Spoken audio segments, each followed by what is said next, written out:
Žiobrys yra tikriausiai vienintelė Lietuvoje karpinių šeimos žuvis, kuri elgiasi kaip lašiša. Didžiąją gyvenimo dalį jį praleidžia jūroje, kur maitinasi krevetėmis, kitais vėžiagyviais, įgauna riebaliuko ir daug jėgos.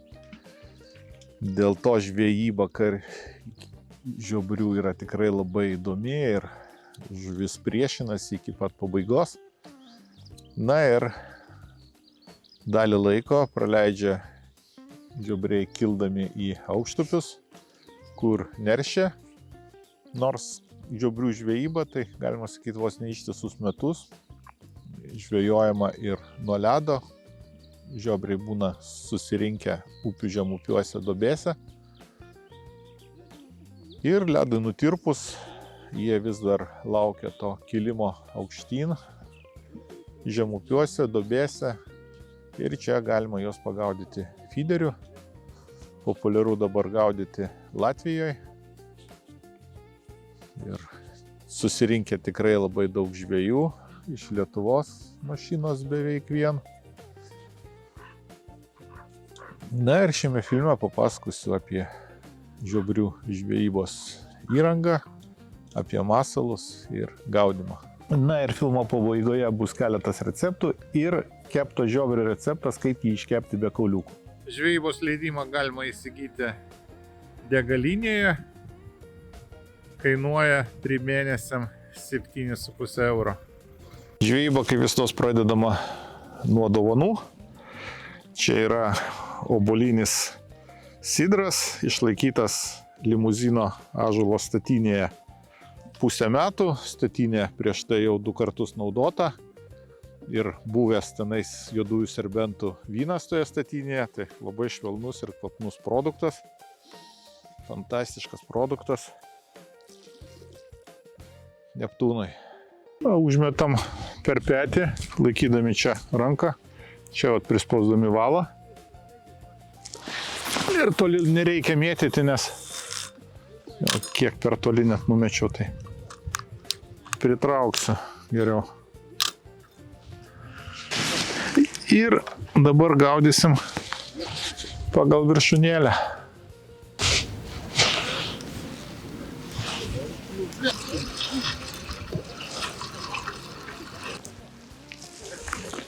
Va, gražuolis žiobrys.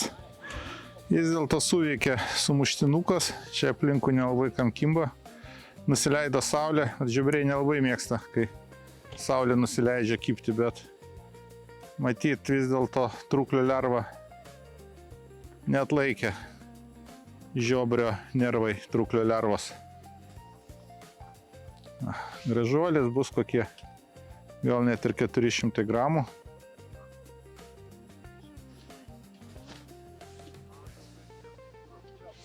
Na, pirmas kibimas po 10 minučių užmetus, tai visai nebloga pradžia.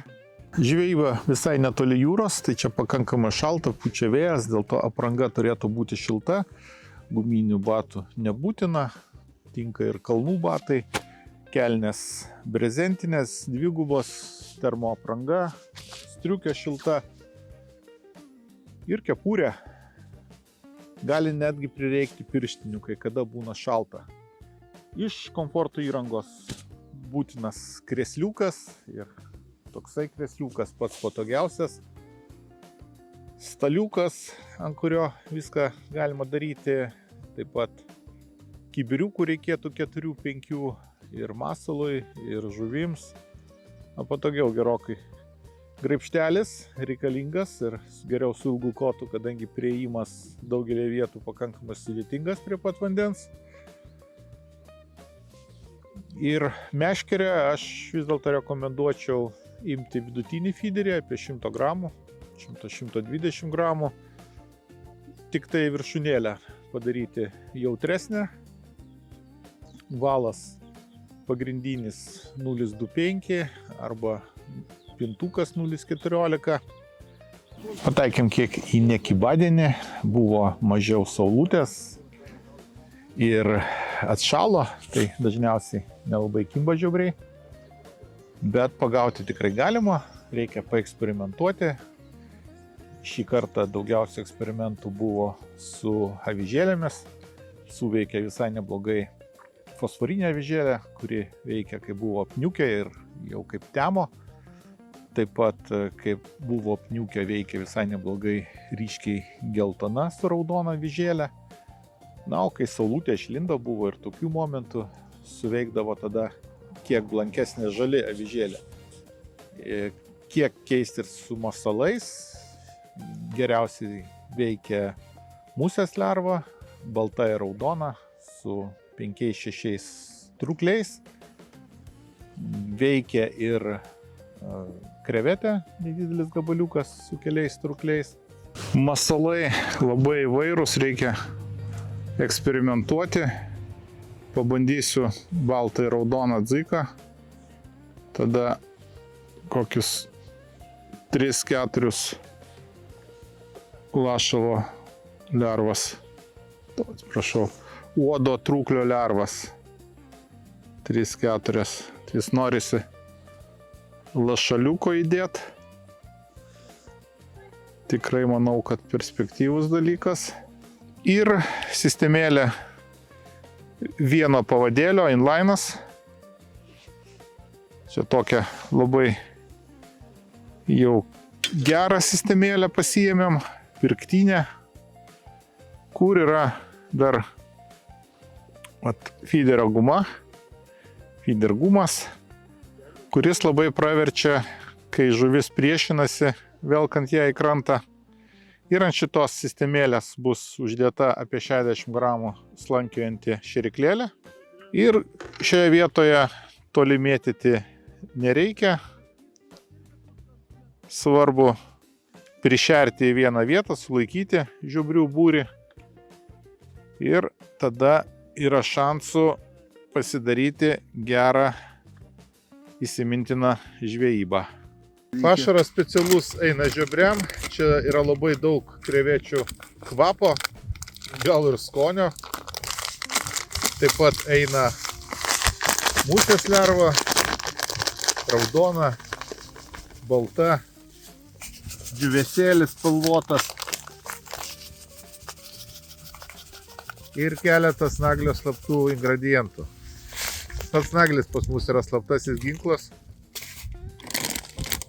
kartu su kuriuo visą laiką kimba.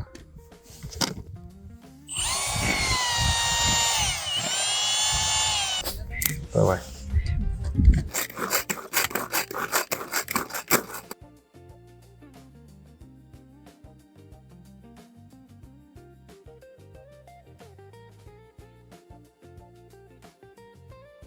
Šėrimas rutuliais jis nėra labai perspektyvus, nes dažniausiai būna srovė.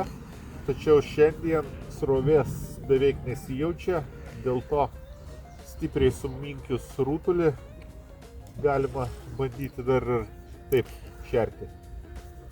Gerai tai, kad jeigu nesubyra toks rutulys, jisai nukrenta apačion ir po truputį iš jo jau eina dalelės, kurios privilioja į tą vietą žiobrius. Labai svarbu tiksliai mėtyti, netgi taip metro atstumu, dėl to klipsiukus galima naudoti, nes mėtant tuo pačiu yra pašeriama ir nelaikyti netgi ilgiau 5 minučių, kas 5 minutės permesti į tą pačią vietą bus pašerta ir žiobriai tada susirenka būtent į šėrimo vietą, kaip pavadinti, nutraukti nuo kitų žvejų pasidaro.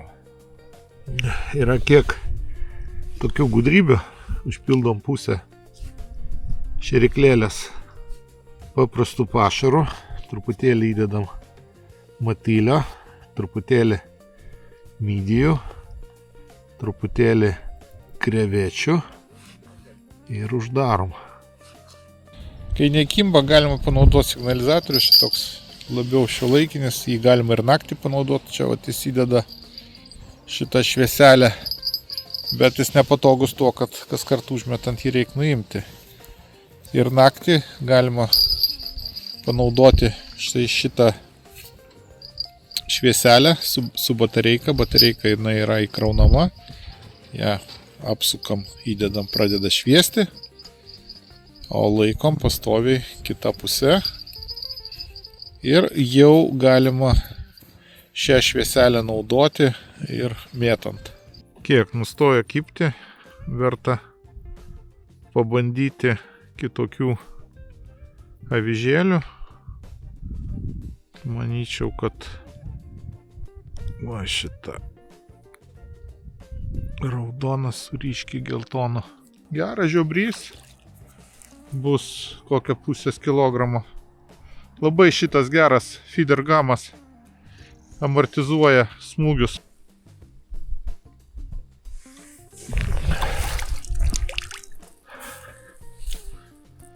Nu, šitas pusė kilo bus. Na, manau, pagauti žiobrius šiandien įmanoma netgi tais vadinamais nekibadieniais, kaip atšala, kai oras suprastėja. Aišku, jeigu atšyla ir saulutė, tai čia galima labai daug pagauti. O kibimas buvo nedidelis. O, yra. Opa! Yra žiobriukas. Tai va tai, panašiai taip, kažkiek tai palauki. Gal ir net ne žiobrys, gali būti ir karšis, labai jau sunkiai traukiasi. Na ir dar neišjunkit, dar bus receptai. Na, bet jeigu patiko, spauskite like, dešinėje pusėje prenumeratos mygtukas. Link kilogramo toks kraščiukas. Žiobrys yra labai greitai gendanti žuvis ir kartais pakanka 2-3 valandų, kad jau šonkauliniai kauliukai atšoktų nuo mėsos. Ir dėl to apartamentai yra didelis privalumas, kadangi ten galima švariai nudoroti žiobrį ir jį suvakuumuoti. Ir jau tada garantuotai mes atsivešime šviežią skanę žuvį, ypač jeigu, kaip mes vežėme šaldytuvę, kuriame dar įdėjome keletą užšaldytų butelių. Jeigu mes vežamės šviežią žiobrį, jį reikėtų vis dėlto išdoroti, panaudoti tą įkėjime metodą.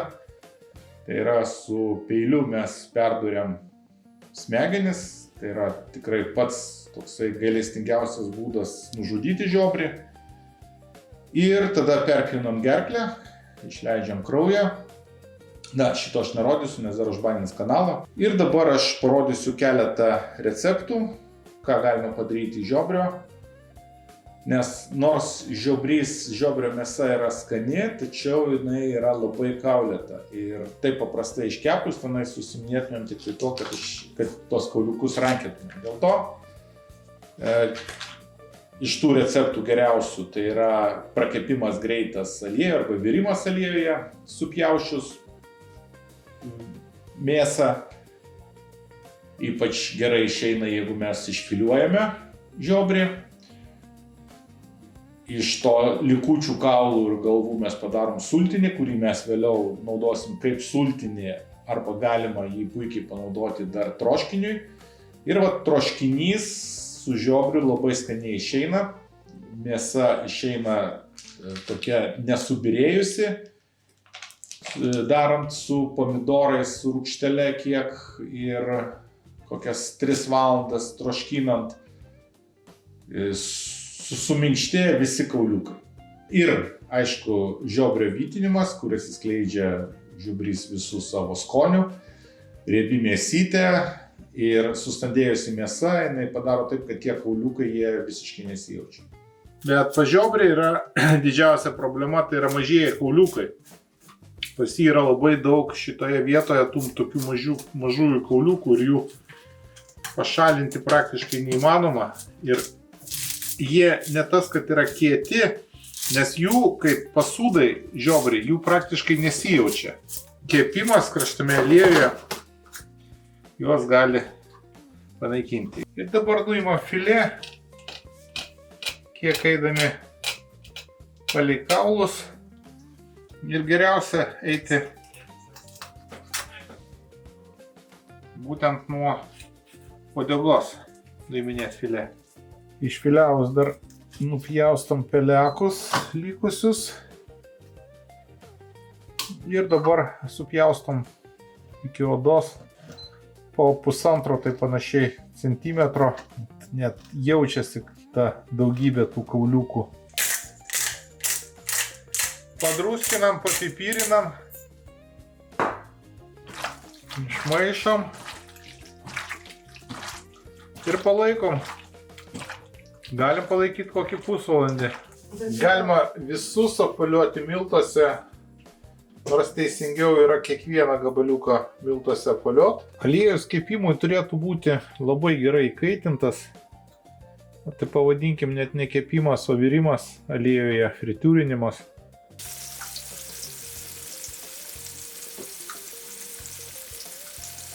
Kepam panašiai apie 5 minutės, bet daug priklausys nuo tos temperatūros, kurias sugebam aliejuje sukurti.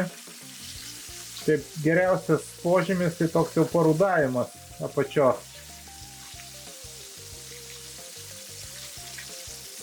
Tada apverčiam ir dar pakepam kokias 3 minutės. Ir tada jau žiobryje nesijaus jokių tų bjaurių mažųjų kauliukų. Ir vat vienas iš tų požymių, kad jisai vartytis lengviau gali, kai jau apkepa.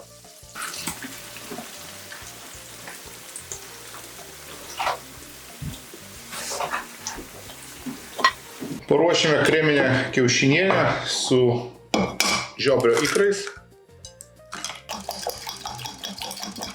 Kiaušiniai, sviestas ir ikrus reikėtų susmulkinti, kad visos šitos plėvės jos arba pasišalintų,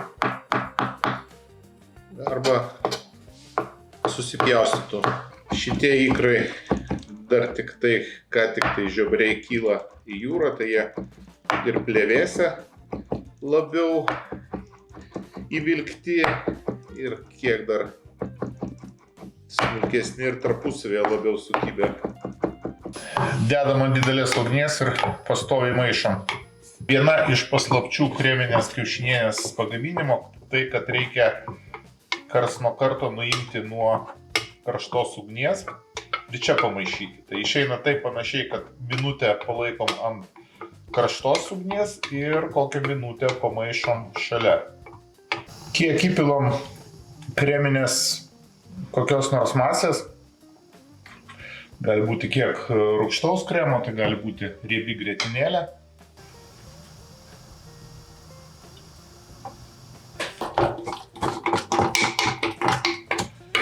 Ir papuošiam ikrų dar šiek tiek šviežių šaukštelių, galima kokiais nors neutraliais žalumynais. Yra toks metodas vadinamas dipping. Tai yra silkės sūdymas išėmus žiaunas kažkiek tai vidurių, kurį išrado Viljamas Boikelzonas, man atrodo, 14 amžiuje ir kuri padarė Olandiją turtingą. Tai aš žiobrius irgi ne visą žiobrį nedorotą sūdysiu, o būtent išėmus jam žiaunas. Žiobriai, kuriems išimtas žiaunas, praplaunam šaltam vandenį, kuo šaltesniam, tuo geriau. Ir dedam į dėžę. Labai priklausys kokybė nuo šviežumo, nes žiobriai dėl savo riebumo, greičiausiai dėl riebumo, jie labai greitai genda. Dėl to tik pagavot, iš karto dorojom ir dedam sūdymui. Žiobrius dedame į 10% labai šaltą sūrymą, jisai netgi yra mažiau nei 0 temperatūros, laikytas šaldiklyje. Ir būtent 10% duoda papildomą fermentaciją, kuri pagerins mėsos skonį. Dabar lauke yra +15, tai kad būtų šalta, įdėti yra buteliai su ledu ir žuvis dabar sūdoma, prispausta. Ją sūdysim 5 paras, pastoviai palaikant poros laipsnių temperatūrą. Kas parą keičiami buteliai su ledu. Po 5 parų išimsim ir 4 valandas Mirkysim. Mirkant reikėtų kokius 2-3 kartus nupilti, pakeisti vandenį ir tada jau džiovinimui irgi geriausia kokioj nors šaltesniai, gerai vėdinamoj patalpoj. Būtų nusikaltimas tiek žuvies po filė nuėmimo išmesti, dėl to padarysime žuvienę ar žuvies sriubą. Įdedam kiek morkų, svogūnų, bulvytę. Reikia nuimti putas. Ir po putų nuėmimo jau galima dėti ir daugiau prieskonių.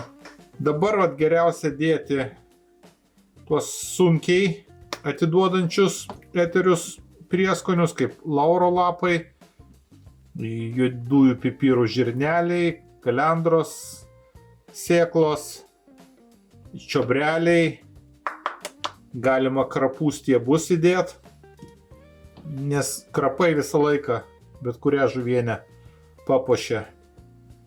Ir virti dar kažkur tai apie 1,5 valandos, kad ištrauktų viską ne tik tai iš mėsos, bet jau ir iš kaulų ištrauktų.